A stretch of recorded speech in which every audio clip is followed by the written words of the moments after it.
Good morning दोस्तों। मैं athletics and yoga coach Rakesh Siwach. जैसा कि आप देख रहे हो वीडियो में, यहाँ पे हमने रात में कैंप लगाया था। पिछली वीडियो में मैंने बताया था कि एक गांव देख के हम रुक गए थे। अब सुबह हमने ब्रेकफास्ट बना लिया अपना, और ब्रेकफास्ट करके हम यहाँ से निकल गए हैं पदम के लिए। तो सबसे पहले हमने अपना उधर रजिस्ट्रेशन कराना होता है। रजिस्ट्रेशन कराया, इधर बारालाचा में एक पोस्ट होती है आगे जाने के लिए। अगर आप ले जाना चाहते हो या पदम साइड, तो आपको रजिस्ट्रेशन कराना होता है। हमने रजिस्ट्रेशन कराया और अपना सफ़र स्टार्ट कर दिया। यहाँ से पदम 143 किलोमीटर दूर था और बहुत ही टेढ़ा मेढ़ा और ख़तरनाक रास्ता था, और हमने अपना सफ़र स्टार्ट किया। सफ़र स्टार्ट करते ही हमें दिखाई दिए अच्छे अच्छे पहाड़ बर्फ़ के और बहुत ही खूबसूरत वादियाँ। तो हमने थोड़ी देर उधर फ़ोटो वोटो किया और फिर वापस फिर सफ़र स्टार्ट किया अपना, और फिर निकल पड़े हम एक नए एडवेंचर पे। और आप देखते रहना हमारे साथ रास्तों को, किस किस तरह के रास्ते हैं। मौसम बिल्कुल क्लीन था, आसमान एकदम नीला, बादल बिल्कुल वाइट। और फिर हमें कुछ राइडर साथी मिले। हमने सोचा चलो इनसे भी बातें की जाएं। फिर मैंने उनसे बातें की। एक राइडर उनमें अहमदाबाद से था और दूसरा राइडर था उनमें से बाडोदरा से। दोनों सोलो राइडर थे, लेकिन दोनों एक ही स्टेट के थे, इसलिए आपस में एक साथ चल रहे थे। तो उनमें एक जो वडोदरा वाला था, वो अंकल जी था, शायद उसकी एज होगी 47 के आसपास या 50 के करीब। तो बहुत ही, मैं बोला माँ सर आप बहुत हिम्मत मार रहे हो। तो फिर मैं चलो सर हम भी आगे आगे, हाँ पीछे पीछे आओ, कोई दिक्कत हो तो बता देना। फिर वो बोला चलो ठीक है। उसके पास भी अपना कैंप वैम्प टेंट वेंट सब कुछ साथ में लेके चला था वो। तो उन्होंने बोला कि चलो रात को कहीं पे कैंप लगाएंगे अपना, जहाँ पे रात होगी एक साथ चलेंगे। तो फिर हम वहाँ से निकल लिए। सभी ने अपना सफ़र फिर से स्टार्ट कर दिया। कुछ राइडर साथी और मिल गए थे हमें, एक दो, उनके अलावा भी। तो फिर सभी ने अच्छे से सफ़र स्टार्ट किया। एक चेक पोस्ट आया, वहाँ पे भी हमने अपनी चेकिंग वेकिंग करवाई, जो भी थी फॉर्मेलिटी जो होती हैं कुछ, वो पूरी की। और वहाँ से फिर हम निकल लिए। और फिर मौसम कुछ बदलने लगा, थोड़ी थोड़ी ठंड ज़्यादा महसूस होने लगी। और फिर हम धीरे धीरे बर्फ़ के पहाड़ में एंटर कर गए। और एंटर करते ही रास्ता इतना डेंजर आया, वहाँ पे ये लगा लो सभी बाइकर्स का बुरा हाल था। कोई गिर रहा था, किसी से क्रॉसिंग नहीं हो रही थी। तो जैसे तैसे करके हमने भी वहाँ से बाइक को निकाल ही लिया और वहाँ से फिर क्रॉसिंग की। और फिर वहीं पे थोड़ी देर रोक के रेस्ट किया हल्का फुल्का। और अपने जो साथी थे उनको देखा पीछे से कि किसी के साथ अगर कोई गिर जाए तो उसको उठाने के लिए मैं बिल्कुल रेडी था। तो फिर वहाँ से निकल के हम फिर से अच्छे अच्छे पहाड़ों में, बर्फ़ के पहाड़ों में आगे बढ़ते रहे। और आसमान तो देखते ही बनता था बिल्कुल बिल्कुल नीला, प्योर नीला। नीचे सफ़ेद बर्फ़, ऊपर सफ़ेद नीला आसमान, सफ़ेद बादल, एक अजब अजब नज़ारा था। फिर रास्ते में कहीं कहीं ये पानी वाले गड्ढे, बर्फ़ की फिसलन इस तरह का सिस्टम आ रहा था बार बार। तो उनको हम धीरे धीरे क्रॉस करते रहे और आगे बढ़ते रहे।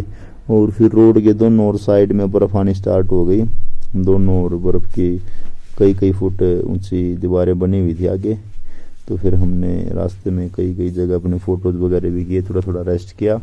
और फिर हम वेट करते रहे अपने उस वडोदरा वाले साथी की ताऊ की। मैं वो पीछे पता नहीं कहाँ रह गया। तो फिर आगे बढ़े हम, वो नहीं आया। तो फिर ऐसे ही हम थोड़ा कहीं पे फ़ोटो ले रहे थे, कहीं पे रुक रहे थे। रास्तों का आप देख ही सकते हो, चारों ओर बर्फ़ थी, चारों ओर बहुत ही गजब नज़ारा था। हमारे पैर जैसे वाटर क्रॉसिंग किया था ना मैंने, उसमें गीले हो गए थे। तो गीले होने की वजह से जो हवाएं आ रही थी वो बिल्कुल पैर सुन पड़ रहे थे। वो पैर ऐसे हो रहे थे बिल्कुल है ही नहीं। फिर रास्ते में कुछ ये टूरिस्ट देख लो आप, इधर बर्फ़ के ऊपर फिसल रहे हैं, मज़े ले रहे हैं बर्फ़ के, एकदम मस्त मज़ा आ रहा था।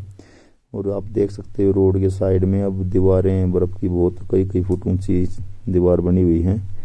बहुत ही वाइट बर्फ़ थी, प्योर वाइट।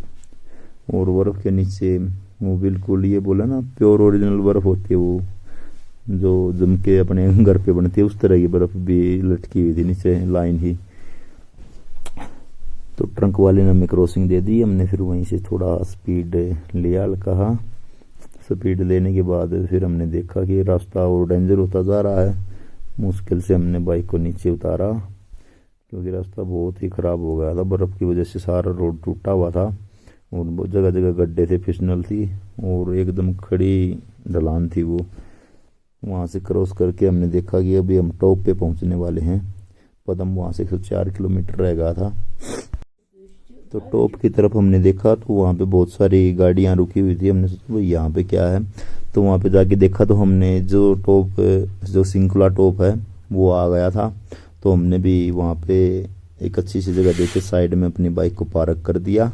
और बाइक पार्क करने के बाद हमने थोड़ा आराम से अपने ग्लव्स वगैरह उतारे और देखा इधर उधर। बिल्कुल वो सबसे हाइट की जगह थी, उससे सभी पहाड़ बिल्कुल ये फ्लैट दिखाई दे रहे थे, चारों तरफ बर्फ ही बर्फ। ये नीचे एक लेक सी थी जो बर्फ में जमी हुई थी, एक अच्छा नज़ारा दिख रहा था वो भी। तो वहाँ पे तरह तरह के अपने टूरिस्ट आए हुए थे और सभी अपने फ़ोटो वोटो करवा रहे थे। तो हमने भी अपने फ़ोटो वोटो करवाए दोनों ने एक साथ।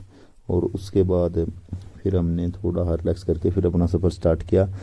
और फिर सफ़र जैसे अब हम चढ़ रहे थे तो अब ढलान स्टार्ट हो गई थी नीचे उतरना। तो नीचे उतरते टाइम भी लगा लो, पूरा पैर वैर लगा के मुश्किल से बाइक को क्रॉस किया। बहुत ही बुरा रास्ता हो रखा था बर्फ़ की वजह से, चारों ओर पानी पानी, गड्ढे गड्ढे, फिसलन हो रखी थी बिल्कुल चिकना चिकना।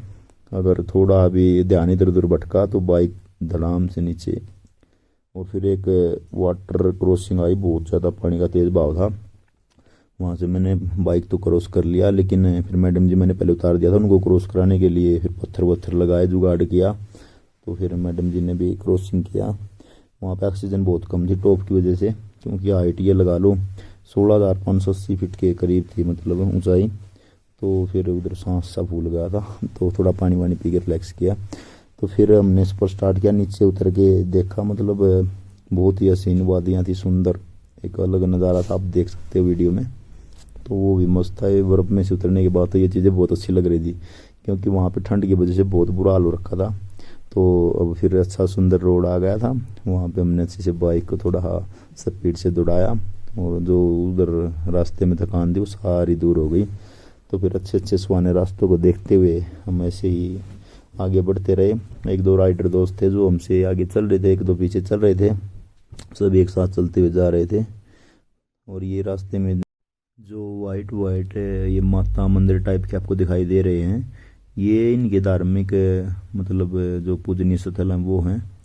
और इसके बाद ये हमें बहुत देर बाद कोई बस्ती दिखाई दी जहाँ पे कुछ इंसान थे और चाय पानी की व्यवस्था थी। नहीं तो बहुत देर से हम चलते जा रहे थे, कोई कुछ भी नहीं दिखाई दिया था बिल्कुल। ये लगा लो बहुत सारे कोसों दूर आ गए थे हम, लेकिन कोई भी इंसान दिखाई नहीं दिया था। सिर्फ जो टूरिस्ट और राइडर थे वही चल रहे थे रोड पे, कोई भी लोकल नहीं था। तो हमें थोड़ा अच्छा लगा उधर उनको देख के। तो फिर उनसे थोड़ा बहुत हाय हेलो किया हमने, और वहाँ से फिर हमने दोबारा से अपना सफ़र स्टार्ट कर दिया। और सामने एक बहुत ही अजीब तरह का पहाड़ था जो आप देख सकते हो, देखने में ही पता नहीं कैसा लग रहा है, जैसे कोई हॉलीवुड की मूवी देख रहे हैं हम। और ऊपर उसके आसमान देखो कितना ब्लू दिखाई दे रहा है, एक गजब नज़ारा था।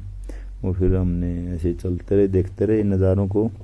आप भी देखते रहो हमारे साथ, जगह जगह इनके धार्मिक अपने जो भी इनके मंदिर वगैरह हैं ये आ रहे थे। और ये देखने में बहुत ही प्यारे थे, एक अलग ही फीलिंग्स आ रही थी इनको देख के। तो फिर उसके थोड़ी देर बाद हमने रोड चेंज किया, एक हमें छोटा रोड मिला जो पक्का बना हुआ था, और उस रोड पे हम चलते रहे। उस रोड तो सिंगल ही था, अगर सामने से कोई व्हीकल आ रहा है तो हमें साइड में रुक के रास्ता देना पड़ता था उसको। तो उसको देखा हमने, मतलब वहाँ पे पहाड़ों की लोकेशन ही बदल गई थी, अजीब तरह के पहाड़ थे, ना कोई पेड़ पौधा था ना कुछ और था, बिल्कुल सूखे पहाड़ थे वो, अजीब तरह के, जैसे अपने राजस्थान में रेत के ढेर होते हैं ना, इस तरह से, मतलब कुछ रोडी बिजली क्रेशर पता नहीं किस तरह के पहाड़ थे, उनमें अलग अलग तरह की चीज़ें थी। तो हमने उन सभी को देखा। और हमारे नीचे से एक दरिया बह रहा था, वो दरिया भी हमारे साथ साथ चल रहा था, और उसमें पानी बिल्कुल बहुत ज़्यादा था, वो स्पीड से वो आवाज़ आ रही थी।